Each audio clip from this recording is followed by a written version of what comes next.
নমস্কার দর্শক বন্ধুরা, সোনালি রান্নাঘরে আপনাদের স্বাগতম জানাই।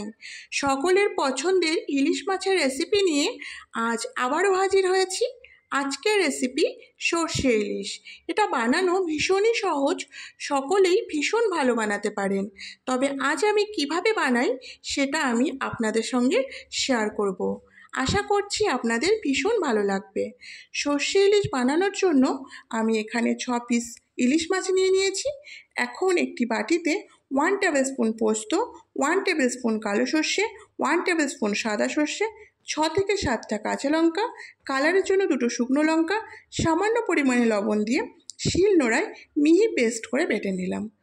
এখন ইলিশ মাছের ওপর বেটে নেওয়া মশলা, পরিমাণ মতো লবণ, হলুদ এবং কাঁচা সর্ষের তেল ভালো করে মাখিয়ে 10 মিনিট রেস্টে রেখে দেব। কড়াইয়ে তেল গরম হয়ে গেছে। গরম হওয়া তেলের মধ্যে মাছগুলো ছেড়ে দিচ্ছি। তবে এখানে অবশ্যই করে ফ্লেমটাকে লোতে রাখতে হবে, কিংবা আপনারা অফও করে দিতে পারেন। হাইতে রেখে কখনো মাছগুলো অ্যাড করবেন না, সর্ষে থাকার কারণে মাছগুলো কিন্তু তেতো হয়ে যাবে। হালকা নাড়াচাড়া করে সামান্য পরিমাণে চিনি অ্যাড করে আবার নাড়াচাড়া করে দিচ্ছি। চিনি অ্যাড করার কারণে সর্ষে ইলিশের টেস্টটা ভীষণই ভালো আসে।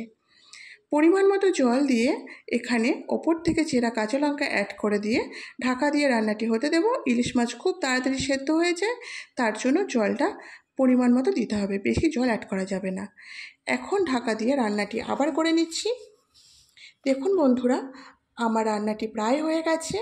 ঘুরিয়ে দেখিয়ে দিচ্ছি ঝোলটা কতটা ঠিক হয়ে গেছে, মাছটাও পুরোপুরিভাবে কুক হয়ে গেছে। রান্নাটা আমার পুরোপুরি কমপ্লিট। দেখতেই পাচ্ছেন কতটা লোভনীয় দেখতে হয়েছে। এটা খেতেও কিন্তু দুর্দান্ত হয়। আশা করছি আপনাদের আমার এই সর্ষে ইলিশের রেসিপি ভীষণই ভালো লেগেছে। ভালো লাগলে লাইক, শেয়ার ও কমেন্ট করতে ভুলবেন না যেন। আজকের মতো এই পর্যন্তই। আবার হাজির হব নতুন কোনো রেসিপি নিয়ে। Thanks for watching my video.